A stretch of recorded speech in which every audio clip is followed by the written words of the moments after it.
हाँ जी बेटा, गुड इवनिंग। बेटा हमारा जो टॉपिक चल रहा था असेसमेंट प्रोसीजर, और इस टॉपिक के अंदर हम बात कर रहे थे टाइप्स ऑफ असेसमेंट की। तो टाइप्स ऑफ असेसमेंट में बेटा जो सबसे पहली टाइप थी सेल्फ असेसमेंट अंडर सेक्शन 140, ये हम कंप्लीट कर चुके हैं। सेकंड बेटा हमारी टाइप थी summary assessment under section 143 sub section 1, ये भी बेटा हमने कंप्लीट कर लिया है, जिसका दूसरा नाम है प्रोविजनल असेसमेंट। और third one is regular assessment. Regular assessment under the notice of income tax department when the assessment is done under the notice of income tax department, then it is known as regular assessment. And regular assessment is of two types. हाँ जी बेटा, first one is scrutiny assessment under section 143 subsection 3, which is also known as detailed assessment. And the next is best judgment assessment, best judgment assessment under section 144. तो बेटा जो last class में हमने जो topic complete किया था वो था बेस्ट जजमेंट असेसमेंट। यहाँ तक का बेटा हम पूरा प्रोसेस कंप्लीट कर चुके हैं। आज की क्लास में बेटा हमने पढ़ना है इनकम एस्केपिंग असेसमेंट। हाँ जी बेटा, तो चलिए आज की क्लास को बेटा स्टार्ट करते हैं। इनकम एस्केपिंग असेसमेंट का बेटा एक तो आपको सेक्शन याद रखना है। सेक्शन है बेटा 147। हाँ जी बेटा, इनकम एस्केपिंग असेसमेंट का बेटा मीनिंग क्या है? जब असेसी की प्रीवियस ईयर की बेटा कोई इनकम, हाँ जी बेटा ध्यान से सुनिएगा, जब किसी टैक्स पेयर की प्रीवियस ईयर की कोई इनकम टैक्स लगने से बेटा रह गई हो, टैक्स लगने से बेटा रह गई हो, या आप कह सकते हो मिस हो गई हो, या बेटा छूट गई हो, या आप ये कह सकते हो स्कीप हो गई हो। ठीक है जी। ऐसी कोई इनकम जो प्रीवियस ईयर से बिलोंग करती है या पिछले किसी साल से बिलोंग करती है, और वो बेटा उसके ऊपर टैक्स लगने से बेटा वो मिस हो गई है या उसकी असेसमेंट होने से वो रह गई है, तो उस केस में इनकम टैक्स डिपार्टमेंट असेसी का जो अकाउंट है, आईटीआर का जो अकाउंट है, उसका अकाउंट रीओपन करेगा, और रीओपन करके बेटा उसकी दोबारा से असेसमेंट करेगा। तो चलिए आगे बढ़ते हैं बेटा। देखिए इसको मैं एक एग्जांपल लेके समझाता हूँ आपको अच्छे से।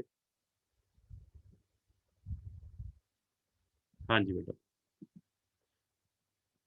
एग्जाम के अंदर कैसे लिखना है बेटा वो तो बात की बात है, पहले आपको मैं समझाऊंगा। ठीक है, देखिए कैसे आपको इसको अच्छे से समझना है पहले। हाँ जी बेटा, एक बेटा मैं एग्जांपल ले रहा हूँ अपनी तरफ से। ये बेटा मिस्टर एक्स, ये बेटा कौन है? Tax payer. एक तरफ बेटा मैंने ले लिया, ये कौन है बेटा? ये है असेसिंग ऑफिसर। मिस्टर एक्स बेटा जो टैक्स पेयर है, उसकी पिछले 3 सालों की बेटा आईटीआर, हाँ जी बेटा उसकी आईटीआर जो वो भर चुका है। हाँ जी बेटा 16-17 की आईटीआर बेटा वो फिल कर चुका है। 17-18 की आईटीआर बेटा वो फिल कर चुका है। 18-19 की, ये उसकी पिछले 3 सालों की बेटा आईटीआर है। असेसिंग ऑफिसर को, असेसिंग ऑफिसर को बेटा ऐसा लगता है कि उसके पिछले सालों की इनकम में से कोई इनकम टैक्स लगने से रह गई है। हाँ जी बेटा, असेसिंग ऑफिसर को ऐसा लग रहा है, और बल्कि लग नहीं रहा, इस बात का उसके पास पक्का प्रमाण भी है। ठीक है, कि उसकी पिछले 3 सालों की जो मिस्टर एक्स की जो इनकम की असेसमेंट हुई है, उस पे कुछ इनकम ऐसी हैं जो टैक्स लगने से रह गई है, जिनको हम बेटा कौन सी इनकम बोलते हैं? Escaped income. ठीक है, तो यहाँ मैं लिख देता हूँ शॉर्ट में ई आई। ई आई का मतलब बेटा एस्केप्ड इनकम, वो इनकम जो टैक्स लगने से बेटा रह गई है। ठीक है जी। अगर ऐसी कोई बेटा सिचुएशन है, तो उस केस में असेसिंग ऑफिसर के पास क्या पावर है? इनकम टैक्स डिपार्टमेंट का सेक्शन 147, इनकम टैक्स डिपार्टमेंट का सेक्शन 147 असेसिंग ऑफिसर को बेटा पावर देता है। किस चीज की पावर? Power to reassess, power to reassess. Reassess का मतलब बेटा क्या होता है? दोबारा से टैक्स की कैलकुलेशन करना, दोबारा से टोटल इनकम कैलकुलेट करना और दोबारा से टैक्स की कैलकुलेशन करना, उसको बेटा हम रीअसेसमेंट बोलते हैं। तो इनकम एस्केपिंग असेसमेंट का बेटा दूसरा नाम रीअसेसमेंट भी है।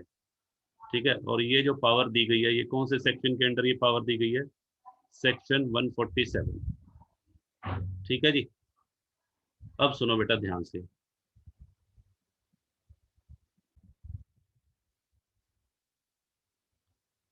हाँ जी बेटा, अब आता है कि इसका प्रोसीजर क्या होगा, कि जो इनकम एस्केपिंग असेसमेंट है, जो इनकम बेटा टैक्स लगने से पिछले सालों में रह गई है, यदि हम उसकी रीअसेसमेंट करना चाहते हैं तो इनकम टैक्स डिपार्टमेंट कौन सा प्रोसीजर फॉलो करेगा?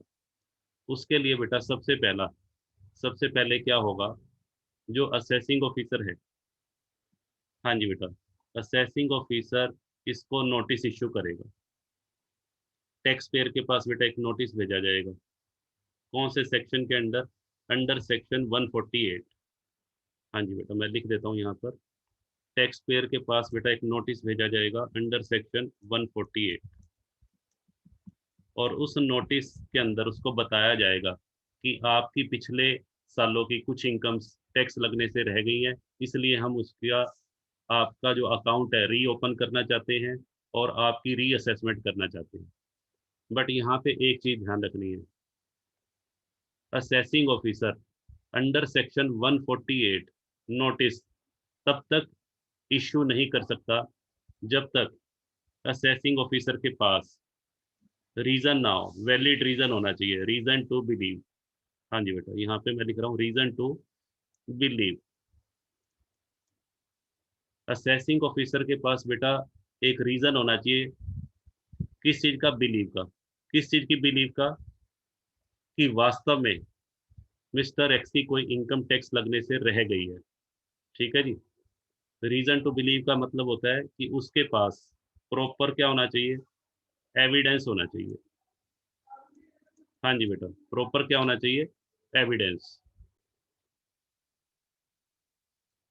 हाँ जी बेटा, जब तक प्रॉपर एविडेंस नहीं होगा तब तक अंडर सेक्शन 148 टैक्स पेयर को नोटिस इश्यू नहीं किया जा सकता। अब यहाँ पे सोचने वाली बात बेटा ये है, जो इनकम टैक्स लगने से रह गई है, क्या वो इनकम जानबूझकर टैक्स लगने से रह गई थी या अनजाने में रह गई है? तो बेटा ध्यान से सुनिएगा, चाहे वो इनकम अनजाने में टैक्स लगने से रह गई हो या जानबूझकर करदाता ने अपनी इनकम को छुपाया हो, दोनों ही केस में बेटा वो एस्केप्ड इनकम मानी जाएगी। ठीक है जी, दोनों ही केसेस में उसको एस्केप्ड इनकम ट्रीट किया जाएगा। और असेसिंग ऑफिसर के पास उस बात के पक्के प्रूफ है, इस बात का पक्का सबूत है उसके पास कि आपकी जो इनकम है जो टैक्स लगने से रह गई है, उसका बेटा उसके पास प्रॉपर एविडेंस है, तो वो आपको नोटिस इश्यू कर देगा अंडर सेक्शन 148। ठीक है जी। अब मिस्टर एक्स को बेटा जब वो नोटिस रिसीव होगा, मिस्टर एक्स क्या करेगा? ध्यान से सुनिएगा।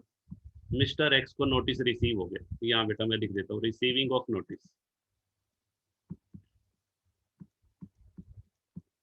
Under section 148। मिस्टर एक्स को बेटा जब वो नोटिस रिसीव होगा तो वो उसका रिप्लाई कैसे देगा? अब ध्यान से सुनिएगा।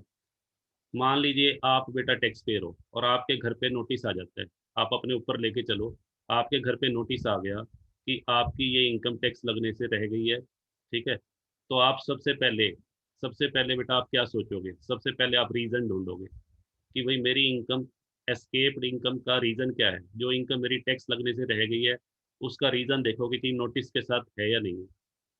ठीक है जी। मान लीजिए आपके पास जो नोटिस आया है वो बेटा विदाउट रीजन आया। हाँ जी बेटा, उसमें रीजन मेंशन नहीं है, रीजन आर नॉट मेंशन।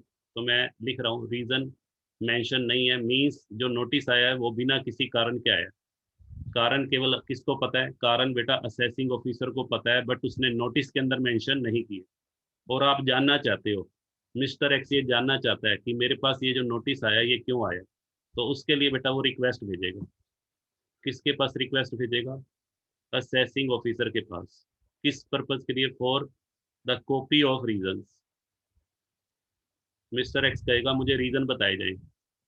ठीक है जी, मुझे कारण बताओ कि किस वजह से मेरे अकाउंट को रीओपन करके मेरी दोबारा से असेसमेंट की जा रही है। ठीक है जी। उसके बाद असेसिंग ऑफिसर बेटा उसके पास कॉपी भेजेगा।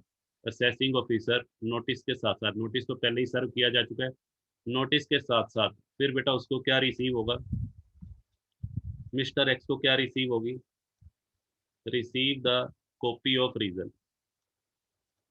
हाँ जी बेटा, उसको रीजन की कॉपी रिसीव होगी, किससे रिसीव होगी, फ्रॉम असेसिंग ऑफिसर। फिर बेटा क्या होगा, रीजन की कॉपी रिसीव होने के बाद वो उसको बेटा चेक करेगा। Assessing officer sorry mister x जो टैक्स पेयर है, taxpayer mister x will check.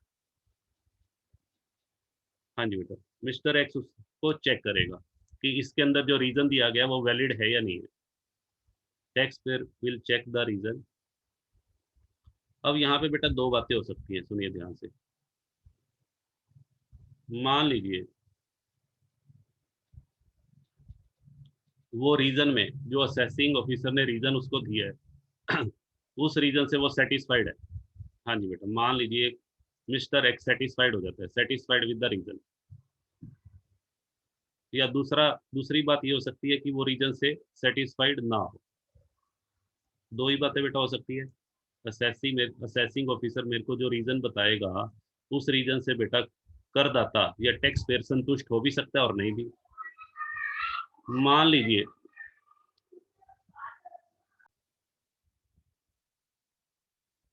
हाँ जी बेटा, अगर वो सेटिस्फाई हो जाता है, कौन, टैक्स पेयर, किसके रीजन से, असेसिंग ऑफिसर के द्वारा दिए गए रीजन से, तो उस केस में उसको क्या करना चाहिए, तुरंत बेटा आईटीआर फाइल कर देनी चाहिए। ITR quickly. हाँ जी बेटा, नोटिस में उसको ऑर्डर दिया गया था कि अपनी आईटीआर को रिवाइज करो, तो वो अपना बेटा क्विक आईटीआर उसको भर देनी चाहिए, एंड केयरफुली। और यहाँ पे ध्यान रखना, उसको आईटीआर बेटा केयरफुली भरनी होगी, ताकि कोई इनकम बेटा एक तो मिस ना हो जाए, और दूसरा इनकम जो भी वो दिखाए वो बेटा उसकी रिपोर्टिंग सही होनी चाहिए। इनकम एक तो मिस नहीं होनी चाहिए, और जो भी इनकम वो शो करेगा वो गलत नहीं होनी चाहिए। ठीक है, तो आईटीआर उसको क्विकली फिल करनी है और केयरफुली फिल करनी है, अदरवाइज अगर वो ऐसा नहीं करेगा तो बेटा हैवी पेनल्टीज लग सकती हैं उसके ऊपर। ठीक है जी। अच्छा, दूसरी तरफ मान लीजिए वो बेटा रीजन से सेटिस्फाई नहीं है, असेसिंग ऑफिसर उसकी दोबारा से रीअसेसमेंट करवाना चाहता है, और मिस्टर एक्स को ये लगता है कि असेसिंग ऑफिसर ने जो रीजन बताया है एस्केप्ड इनकम का वो सही नहीं है। हाँ जी बेटा, असेसिंग ऑफिसर ने जो रीजन बताया है किस चीज का, रीअसेसमेंट का, दोबारा से कर निर्धारण करने का, उस रीजन से मिस्टर एक्स बेटा टैक्स पर संतुष्ट नहीं है। तो उस केस में बेटा क्या करेगा, उस केस में वो उसके रीजन को चैलेंज करेगा। हाँ जी बेटा, challenge the reason before higher authorities. हाँ जी बेटा, हायर अथॉरिटीज के सामने, हायर अथॉरिटीज बेटा कमिश्नर अपील के यहाँ जा सकता है, अपीलेट ट्रिब्यूनल के पास जा सकता है और चैलेंज कर सकता है। अब वो जब चैलेंज करेगा, चैलेंज करने में बेटा वो केस जो है वो कोर्ट के अंदर केस जीत भी सकता है और हार भी सकता है। अगर बेटा वो जीत गया, या दूसरी तरफ मैंने लिख दिया लूज, हार गया, दो ही बातें बेटा हो सकती हैं। ठीक है जी, या तो बेटा वो कोर्ट के अंदर केस जीत जाएगा, किस बात को लेकर, कि असेसिंग ऑफिसर जो उसके अगेंस्ट, असेसी के अगेंस्ट जो रीअसेसमेंट करवाना चाहता है, हाँ जी बेटा, कोर्ट ने डिसीजन दे दिया कि वो रीअसेसमेंट नहीं होनी चाहिए, गलत है वो रीअसेसमेंट, यानी कि वो केस जीत गया। और यदि कोर्ट भी यही कह दे, यदि कोर्ट भी ये डिसीजन दे दे कि हाँ जी रीअसेसमेंट होगी, आपकी इनकम वास्तव में टैक्स लगने से रह गई है और उस इनकम पे टैक्स लगना चाहिए, तो इसका मतलब केस हार गए। तो यदि वो केस जीत जाता है तो उस केस में क्या होगा, हाँ जी बेटा, उसका जो केस जीतने पर उसकी जो प्रोसीडिंग है उसको रोक दिया जाएगा, होल्ड द प्रोसीडिंग। होल्ड का मतलब क्या होता है बेटा, रोकना। असेसिंग ऑफिसर के खिलाफ, असेसी के खिलाफ, करदाता के खिलाफ कर निर्धारण अधिकारी के द्वारा जो भी कार्यवाही की जा रही थी किस चीज की, रीअसेसमेंट की, उसको बेटा रोक दिया जाएगा वहीं पर। और यदि करदाता केस हार गया, यदि बेटा मिस्टर एक्स केस हार जाता है, तो हारने पे क्या होगा, हारने पे असेसिंग ऑफिसर क्या शुरू कर देगा, रीअसेसमेंट की कार्यवाही शुरू कर देगा। ठीक है जी, रीअसेसमेंट प्रोसीडिंग वो स्टार्ट कर देगा। तो ये बेटा प्रोसेस है इनकम एस्केपिंग असेसमेंट। तो अब इन बातों को बेटा एग्जाम के अंदर कैसे लिखना है, हाँ जी बेटा देखिए।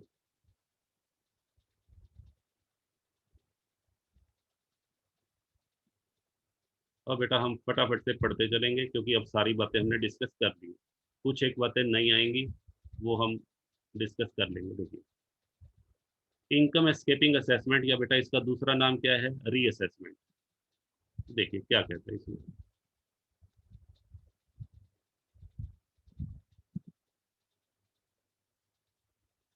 हाँ जी बेटा पढ़िए इसमें। इसमें बेटा क्लियर क्लियर लिखा हुआ है बिल्कुल। If assessing officer has the reason to believe, assessing officer के पास बेटा यदि यह विश्वास करने का पर्याप्त कारण है, यदि उसके पास रीजन टू बिलीव यानी कि प्रॉपर क्या है, एविडेंस है। किस चीज का एविडेंस है, दैट एनी इनकम, कि करदाता की कोई इनकम टैक्स लगने से बेटा चूक गई है, रह गई है, कौन से, in the previously filed ITR. ठीक है जी। तो असेसिंग ऑफिसर बेटा क्या कर सकता है, करदाता की आईटीआर को बेटा दोबारा से उठा सकता है। उस और किस पर्पज के लिए दोबारा से बेटा, उसको रीअसेसमेंट करने के लिए दोबारा से उसकी इनकम की कैलकुलेशन की जाएगी और उसे रीअसेस किया जाएगा। बट उसके लिए उसके पास पहले क्या भेजा जाएगा, नोटिस। और नोटिस बेटा कौन से सेक्शन के अंडर, 148 के अंडर। तो इस असेसमेंट को बेटा क्या बोला जाता है, इनकम एस्केपिंग असेसमेंट।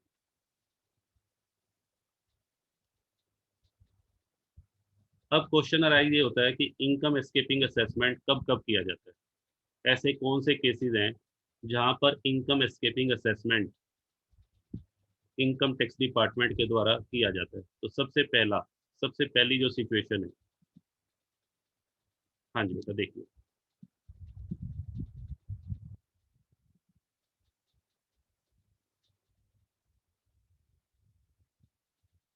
हाँ जी बेटा सबसे पहला केस क्या है,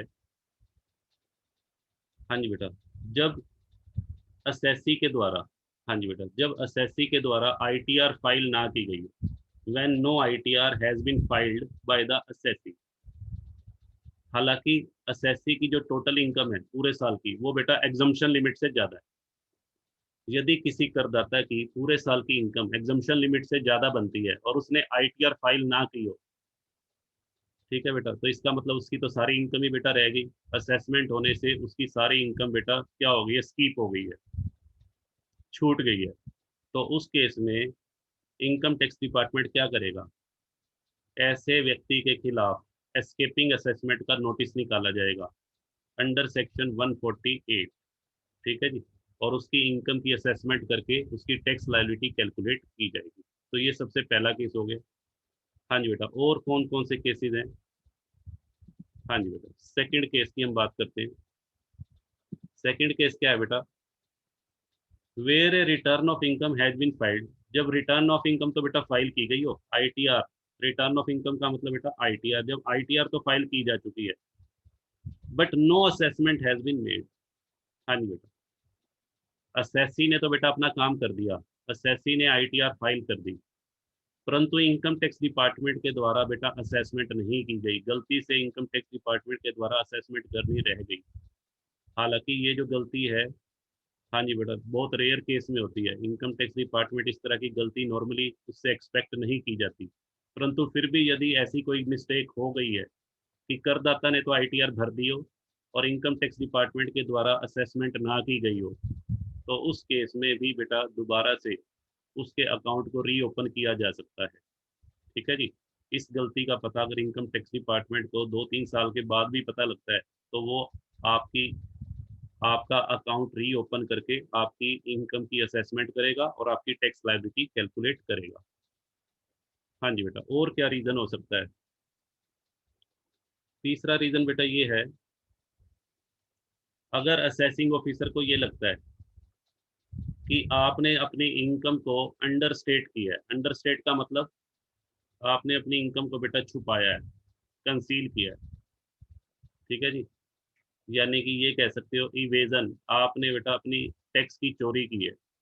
यदि कोई करदाता टैक्स की चोरी के पर्पज से अपनी इनकम को छुपाता है, ठीक है जी, या इनकम तो प्रदर्शित करता है परंतु जितनी इनकम कमाई है उससे कम, अंडरस्टेट, या फिर उसने क्या किया है, अपनी बुक्स के अंदर बेटा खर्चे बढ़ा चढ़ा के दिखाए हुए। इनकम को रिड्यूस करने के लिए कुछ करदाता बेटा क्या करते हैं, अपनी बुक्स के अंदर लॉसेस दिखा देते हैं, फेक लॉसेस, फेक लॉसेस दिखा देते हैं, या खर्चे बेटा बढ़ा चढ़ा के दिखा देते हैं, और डिडक्शन बेटा क्लेम कर लेते हैं, ठीक है जी, या रिबेट क्लेम कर लेते हैं। अब मान लीजिए रिबेट अंडर सेक्शन 87 ए की बेटा कुछ कंडीशंस होती हैं कि असेसी रेजिडेंट होना चाहिए, उसकी पूरे साल की इनकम 5 लाख से ज़्यादा नहीं होनी चाहिए, ठीक है जी, और वो इंडिविजुअल होना चाहिए। अब सपोज कीजिए कोई इंडिविजुअल है जो नॉन रेजिडेंट है और उसने ये रिबेट क्लेम कर ली, तो नॉन रेजिडेंट को तो बेटा ये रिबेट मिलती नहीं है, तो इसका मतलब उसने रिबेट अंडर सेक्शन 87 ए जो क्लेम किया गलत है। तो कहने का मतलब ये है बेटा, जब किसी करदाता के द्वारा जानबूझकर अपनी इनकम को छुपाया गया हो, या खर्चे बढ़ा चढ़ा के दिखाए हो, या उससे ये सारी गलतियां अनजाने में हुई हो, तो उस केस में इनकम टैक्स डिपार्टमेंट उस करदाता के अकाउंट को बेटा रीओपन कर सकता है, और रीओपन करके उसके दोबारा से असेसमेंट की जा सकती है, जिसको हम क्या कहते हैं, इनकम एस्केपिंग असेसमेंट। चलिए आगे बढ़ते हैं। हाँ जी बेटा, 3 रीजन तो बेटा ये हो गए, टोटल 6 रीजन हैं। हाँ जी बेटा, 4th रीजन बेटा क्या है?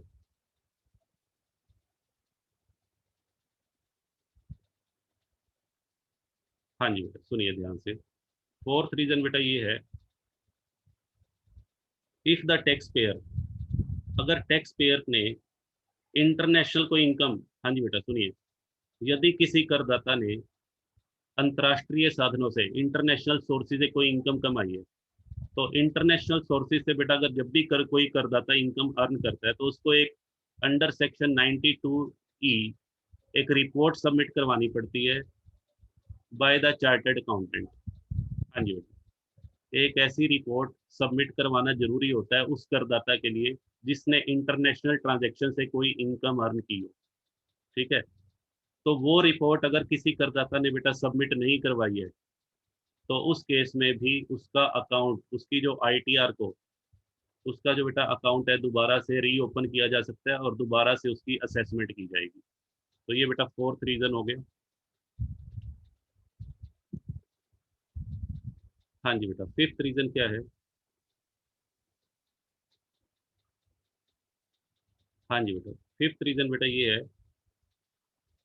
यदि किसी करदाता ने अपनी इनकम को अंडर असेस किया है, अंडर असेस का मतलब कम दिखाया है, या किसी करदाता की इनकम पे जिस रेट से टैक्स लगना चाहिए था उससे कम रेट से टैक्स लगा है। कई बार बेटा क्या होता है कि एक असेसी की इनकम पे, मान लीजिए असेसी की कोई इनकम है जिस पे टैक्स लगना चाहिए था बेटा किस रेट से, 15% के रेट से टैक्स लगना चाहिए था, और गलती से उसके ऊपर टैक्स लग गया 10% के रेट से, तो इनकम टैक्स डिपार्टमेंट को तो बेटा 5% का नुकसान हो गया। तो इनकम टैक्स डिपार्टमेंट को अगर बाद में अपनी गलती का पता लगता है तो वो असेसी का अकाउंट रीओपन करके दोबारा से असेसमेंट कर सकता है।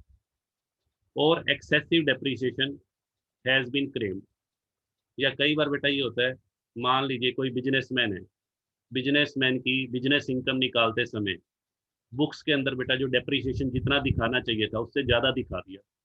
मान लीजिए कोई बिजनेसमैन है, उसने अपनी बुक्स में डेप्रिसिएशन दिखा दिया 50,000 पे, जबकि वास्तव में उसका डेप्रिसिएशन बनता है 30,000, ठीक है। तो इसका मतलब उसने बुक्स के अंदर 20,000 डेप्रिसिएशन ज़्यादा क्लेम किया हुआ है। तो 20,000 डेप्रिसिएशन ज़्यादा क्लेम करने से उसकी बिजनेस इनकम बेटा क्या होगी, होगी कम, जिसकी वजह से इनकम टैक्स डिपार्टमेंट के पास कम टैक्स पहुंचा है, इनकम टैक्स डिपार्टमेंट को बेटा नुकसान हो गया रिवेन्यू का। तो उस केस में यदि इनकम टैक्स डिपार्टमेंट को ये बात पता लग जाती है तो वो उसका अकाउंट रीओपन करके दोबारा से असेसमेंट कर सकता है। और लास्ट रीजन बेटा एक ये भी है। हाँ जी बेटा, यदि किसी व्यक्ति का, यदि किसी व्यक्ति की बेटा कोई संपत्ति एसेट है,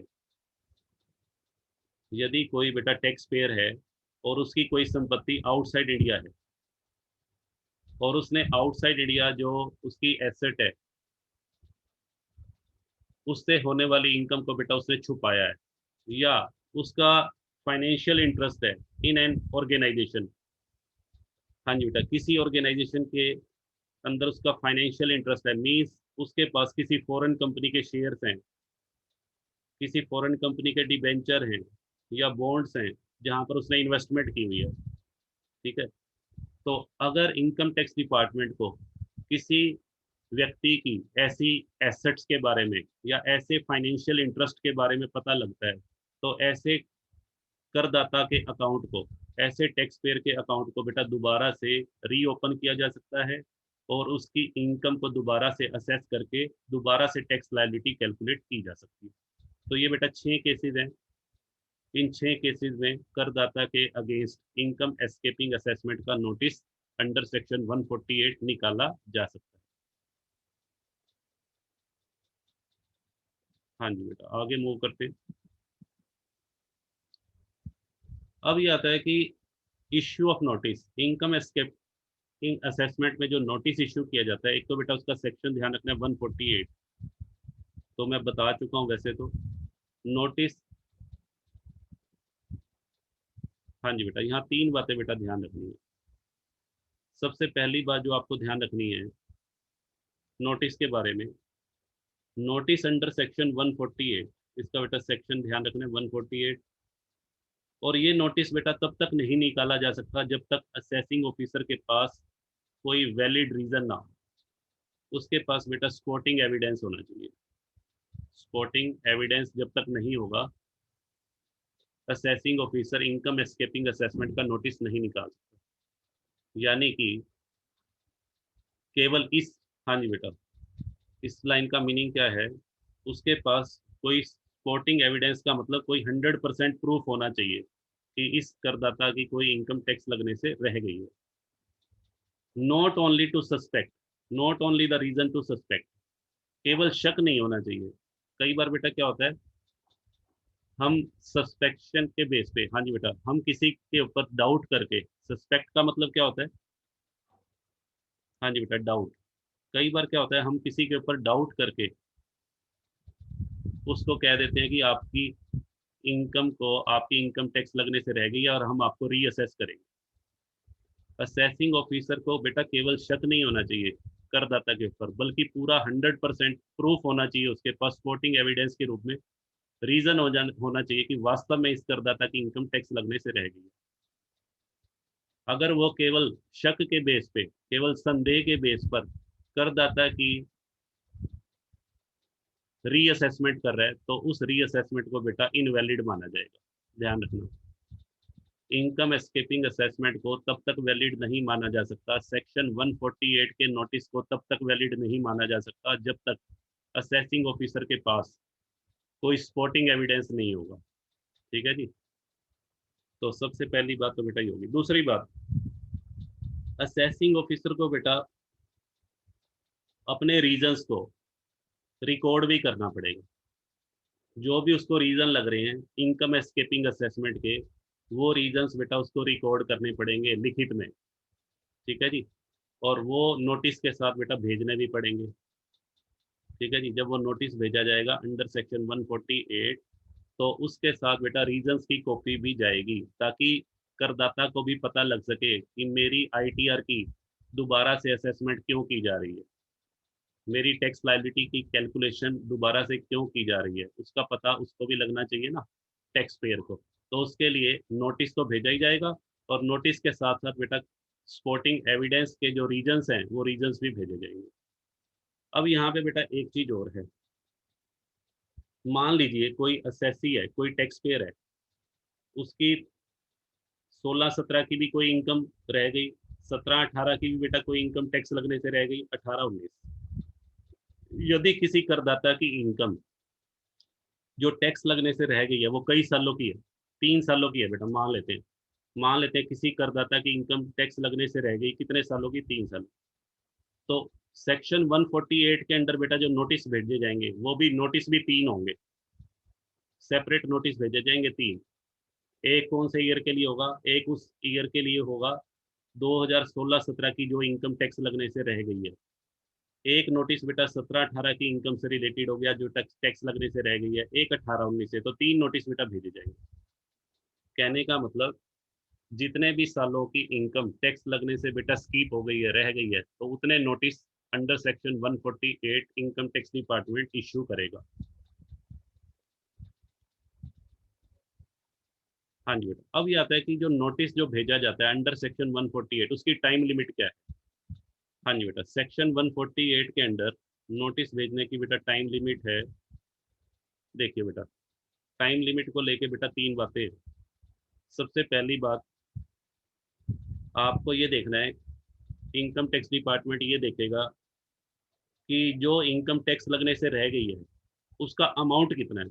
यदि उस इनकम का अमाउंट 1 लाख रुपए से कम है, हाँ जी बेटा ध्यान से सुनिएगा, यदि उस इनकम का अमाउंट 1 लाख रुपए से क्या है, कम है, जो इनकम टैक्स लगने से स्कीप हो गई है, रह गई है, तो 4 सालों तक, 4 सालों तक बेटा दोबारा से रीअसेसमेंट की जा सकती है। ठीक है, जिस ईयर की वो इनकम है, मान लीजिए ये इनकम 1 लाख रुपए से कोई कम इनकम है, और कौन से ईयर की है, 16-17, 16-17 इनकम से असेसमेंट ईयर से रिलेटेड है, जिस असेसमेंट ईयर से रिलेटेड है उससे अगले 4 सालों तक, यानी कि 20-21 तक, 4 साल बेटा बनेंगे, 17-18, 18-19, 19-20-21 तक उसकी रीअसेसमेंट की जा सकती है। हाँ जी बेटा, 4 साल का टाइम पीरियड कब एप्लीकेबल होगा, जब जो इनकम टैक्स लगने से रह गई है वो 1 लाख से क्या हो, कम हो। और यदि जो इनकम टैक्स लगने से छूट गई है, यदि वो 1 लाख से ज़्यादा है, हाँ जी बेटा, यदि वो इनकम 1 लाख से क्या हो, ज़्यादा, तो 6 सालों तक बेटा आप कर सकते हो। 6 सालों तक इनकम टैक्स डिपार्टमेंट, 6 सालों तक इनकम टैक्स डिपार्टमेंट आपके अकाउंट को क्या कर सकता है, रीओपन कर सकता है, और आपकी इनकम को दोबारा से कैलकुलेट करके दोबारा से आपकी टैक्स लायबिलिटी बना सकता है।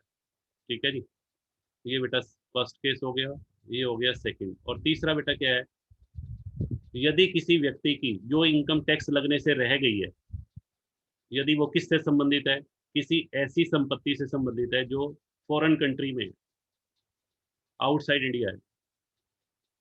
ठीक है बेटा, आउटसाइड इंडिया किसी एसेट से संबंधित इनकम है, मान लीजिए किसी व्यक्ति का यूएसए में मकान है, हाउस प्रॉपर्टी है, उस हाउस प्रॉपर्टी की इनकम टैक्स लगने से रह गई है, या किसी व्यक्ति के पास किसी फॉरेन कंपनी के शेयर्स हैं या डिबेंचर हैं जिन पर ब्याज की इनकम टैक्स लगने से रह गई है, या डिविडेंड की इनकम टैक्स लगने से रह गई है, तो ऐसे व्यक्ति की, ऐसे व्यक्ति का जो आईटीआर अकाउंट है उसको रीओपन किया जा सकता है 16 सालों तक।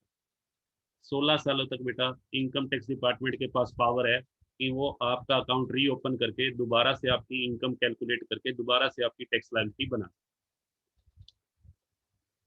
तो सेक्शन 148 के अंडर बेटा जो भी नोटिस भेजे जाते हैं उसके लिए पहले अप्रूवल लेनी पड़ती है अथॉरिटी से। ठीक है, कमिश्नर या प्रिंसिपल चीफ कमिश्नर, जो भी प्रिस्क्राइब्ड अथॉरिटी है बेटा, उससे परमिशन लेकर ही नोटिस इशू किया जा सकता है। बिना परमिशन लिए सेक्शन 148 का नोटिस इशू नहीं किया जा सकता। हाँ जी बेटा, आगे मूव करते हैं। हाँ जी बेटा, अब क्वेश्चन अराइज ये होता है कि नोटिस जब असेसी को मिलेगा, असेसी या टैक्स पेयर को जब नोटिस मिलता है सेक्शन 148 के अंदर, तो वो उसको कैसे रेस्पॉन्ड करेगा, उस नोटिस का जवाब कैसे देगा। तो सबसे पहली बात तो आपको ये ध्यान रखनी है कि कभी भी करदाता को उस नोटिस को जो सेक्शन 148 के अंडर मिला है उसको लाइटली नहीं लेना चाहिए। सेक्शन 148 के अंडर यदि किसी करदाता को नोटिस रिसीव हुआ है तो बेटा इसका मतलब कोई ना कोई सीरियस मैटर है, आपकी इनकम टैक्स लगने से रह गई है, इनकम टैक्स डिपार्टमेंट की नॉलेज में आ गई है, तो इनकम टैक्स डिपार्टमेंट आपके अगेंस्ट एक्शन लेना चाहता है, तभी तो ये नोटिस भेजा है। तो ये बेटा एक सीरियस मैटर है, तो इसको लाइटली नहीं लेना।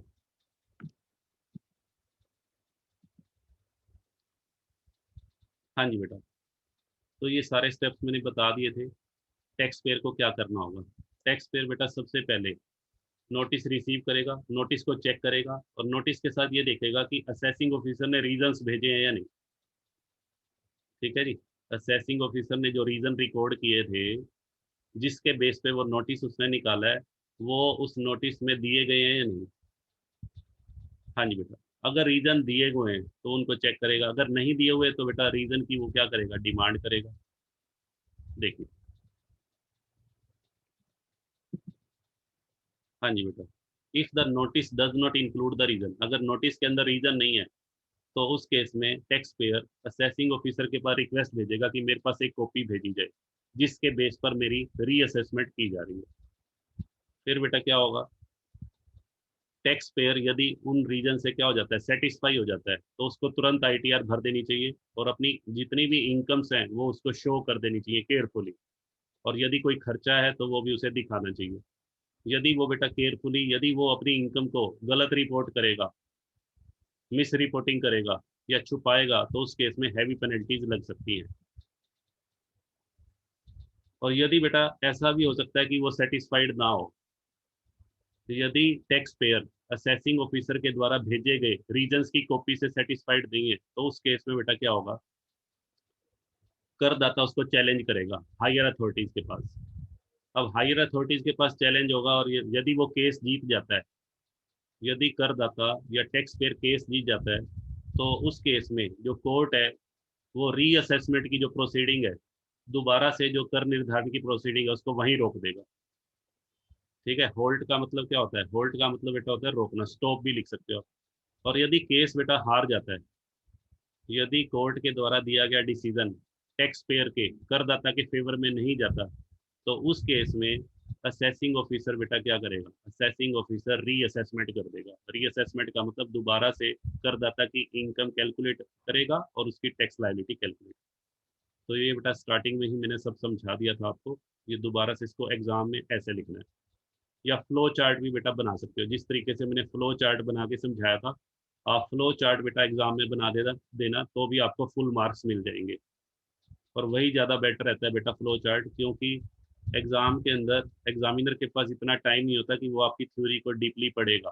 तो आप शॉर्ट में लिखो, ब्रीफली लिखो और अपनी बात को कह डालो। हाँ जी बेटा, चलिए आगे बढ़ते हैं। अब ये आता है कि सेक्शन 147 के अंदर असेसमेंट कंप्लीट करने का समय क्या है। नोटिस भेजना के टाइम लिमिट तो बेटा हम कर चुके हैं, नोटिस भेजने के लिए टाइम लिमिट है 4 साल, 6 साल और 16 साल। अब आता है कि सेक्शन 147 के अंदर जो असेसमेंट कंप्लीट की जाएगी, इनकम एस्केपिंग असेसमेंट, उसके लिए भी टाइम पीरियड रखा हुआ है इनकम टैक्स डिपार्टमेंट में। तो वो टाइम कितना है, जैसे हमने बेस्ट जजमेंट असेसमेंट में किया था 12 साल, 12 महीने सॉरी, 21 मंथ्स था, फिर उसको रिड्यूस करके 18 मंथ्स कर दिया था, और 18 मंथ्स को भी रिड्यूस करके बेटा फिर 12 मंथ्स। बेस्ट जजमेंट असेसमेंट और स्क्रूटनी असेसमेंट में ऐसा था। बट यहाँ इनकम एस्केपिंग असेसमेंट में टाइम लिमिट कितनी रहेगी, वो बेटा देखते हैं हम। हाँ जी बेटा, सेक्शन 153 में बेटा टाइम लिमिट बताई गई है अंडर सेक्शन 147। तो इसमें बेटा दो बातें हैं, इनकम एस्केपिंग असेसमेंट या रीअसेसमेंट कंप्लीट करने के लिए, हाँ जी बेटा, 9 मंथ्स का टाइम है। 9 मंथ्स बेटा कहाँ से कैलकुलेट होंगे, ये इंपॉर्टेंट है। From the end of financial year in which the notice under section 148 was serve. हाँ जी बेटा, जिस फाइनेंशियल ईयर में नोटिस सर्व किया गया, मान लीजिए कोई नोटिस सर्व किया गया इस साल में, हाँ जी बेटा ध्यान से सुनना, 2019-20 में कोई नोटिस सर्व हुआ, 2019-20 फाइनेंशियल ईयर में नोटिस सर्व हुआ, किस चीज का नोटिस, इनकम एस्केपिंग असेसमेंट में सेक्शन 148 के अंदर। तो जिस फाइनेंशियल ईयर में नोटिस रिसीव हुआ है करदाता को, उस फाइनेंशियल ईयर के एंड से लेके, यानी कि 31/3/20 से लेके और 9 मंथ्स के अंदर, तो 9 मंथ बेटा काउंट कर लो, 31/3/20 के बाद 9 मंथ बेटा, अप्रैल मई जून जुलाई अगस्त सितंबर अक्टूबर नवंबर दिसंबर, 31 दिसंबर, 31 दिसंबर 2020 तक हर हाल में रीअसेसमेंट की कार्यवाही या इनकम एस्केपिंग असेसमेंट की कार्यवाही इनकम टैक्स डिपार्टमेंट को पूरी करनी होगी। तो ये 9 मंथ्स का बेटा टाइम दिया गया। ठीक है, और ये 9 मंथ्स की टाइम लिमिट भी बेटा तब एप्लीकेबल होगी अगर नोटिस 1/4/19 से पहले सर्व किया गया। बाद में बेटा ये चेंज हो गया।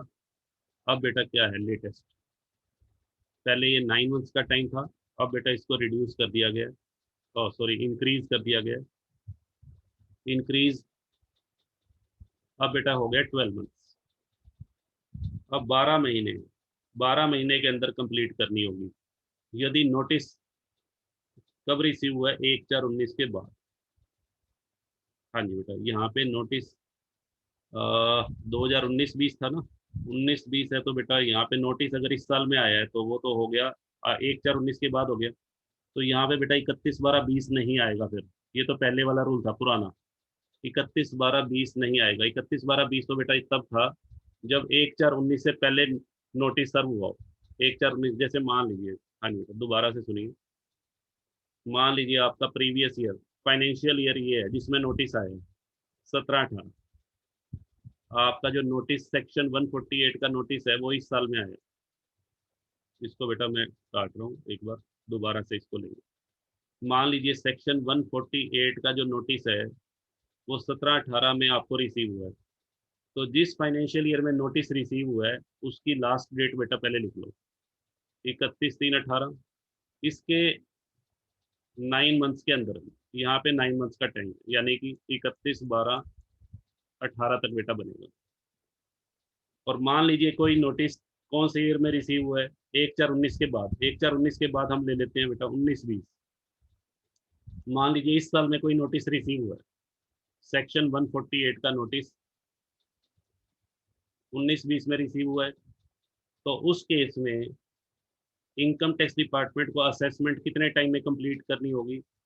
19-20 का बेटा लास्ट डेट, 19-20 की लास्ट डेट बनेगी 31/3/20। इस डेट से बेटा 12 महीने, 12 महीने बेटा बनेंगे। 31/3/20 से अगर 12 महीने की बात करूं तो बेटा ये बनेंगे आपके 31/3/21 तक।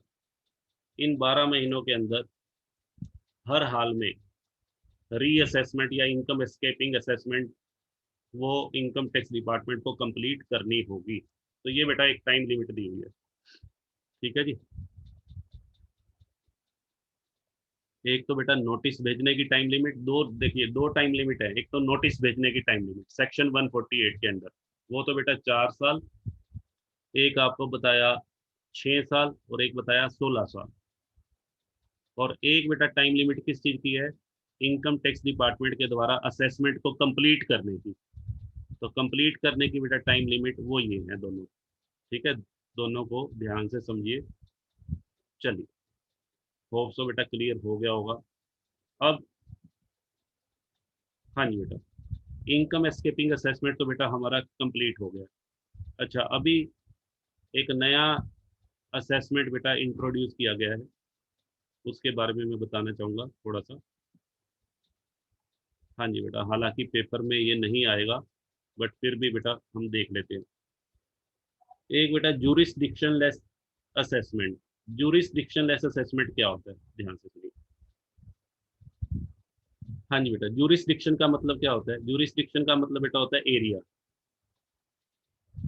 हर एक एरिया का, हर एक एरिया का बेटा जो इनकम टैक्स ऑफिसर है वो अलग होता है। जैसे मान लीजिए मैं जींद में रहता हूँ, स्कीम नंबर 5 गांधीनगर में, तो मेरा बेटा जो असेसिंग ऑफिसर है जो मेरे एरिया के अंडर आता है वो अलग होगा।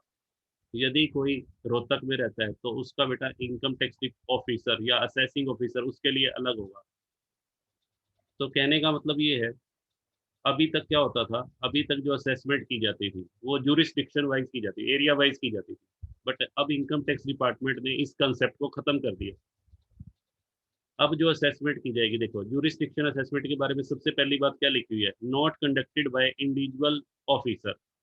अभी तक जो असेसमेंट की जाती थी, अभी तक जो आपकी आईटीआर को रिव्यू करता था वो एक, कौन रिव्यू करता था? Assessing officer.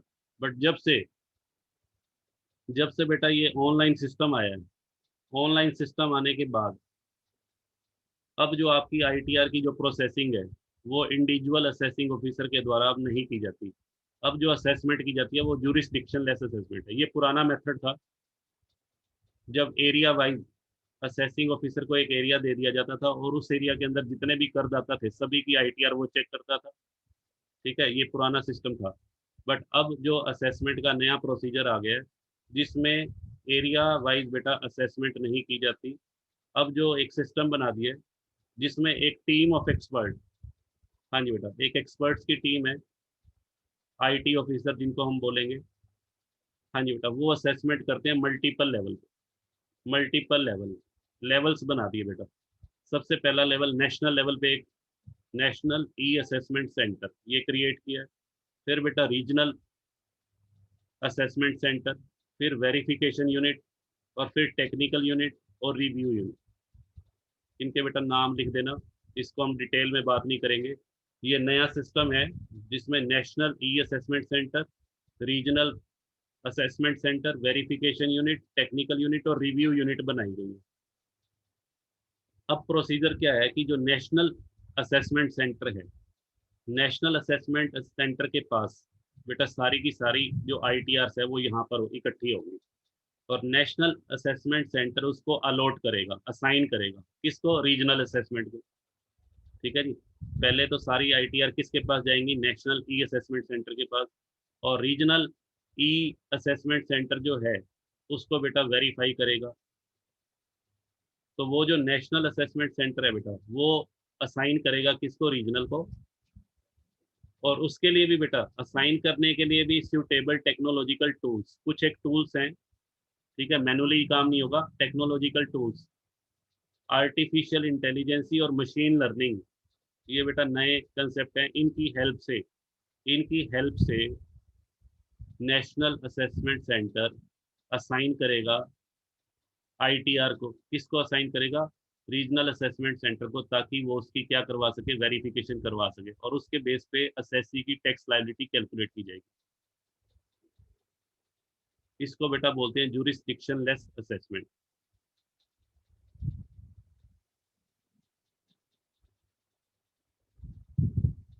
इसको बेटा फेसलेस असेसमेंट भी कह सकते हैं। एक्चुअल में क्या होता था, पहले पहले असेसिंग ऑफिसर और असेसी एक दूसरे से बेटा मिलते रहते थे, ठीक है जी। बट आजकल तो बेटा सारा ऑनलाइन है। मुझे ही नहीं पता, मैं आज तक अपने असेसिंग ऑफिसर से नहीं मिला कि मैं मेरा जो असेसिंग ऑफिसर है जिसके अंडर मेरी आईटीआर आती है, मेरे को उसके बारे में बेटा पता ही नहीं है, क्योंकि मैं अपनी रिटर्न जो है वो कैसे भरता हूँ, ऑनलाइन। तो आजकल जो नया कंसेप्ट है वो जूरिस्डिक्शन लेस असेसमेंट है।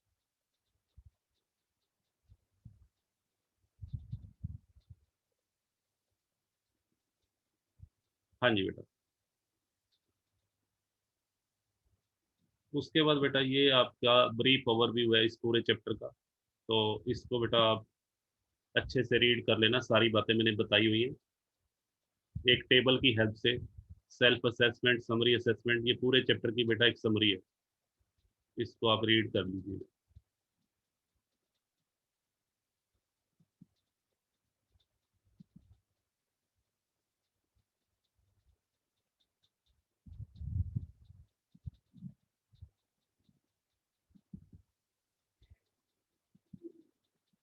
लो बेटा, इसके साथ ही हमारा जो ये टॉपिक है वो कंप्लीट हो गया है। हालांकि इस टॉपिक के अंदर कुछ एक शॉर्ट नोट्स है, वो भी हम आगे फर्दर क्लासेस में करेंगे, बट जो मेन पार्ट था इस चैप्टर का वो हमने कंप्लीट कर लिया, जिसके ऊपर 90% बेटा चांस है पेपर में क्वेश्चन आने के। ठीक है जी। तो आज की क्लास को बेटा यही ओवर करते हैं। Bye bye.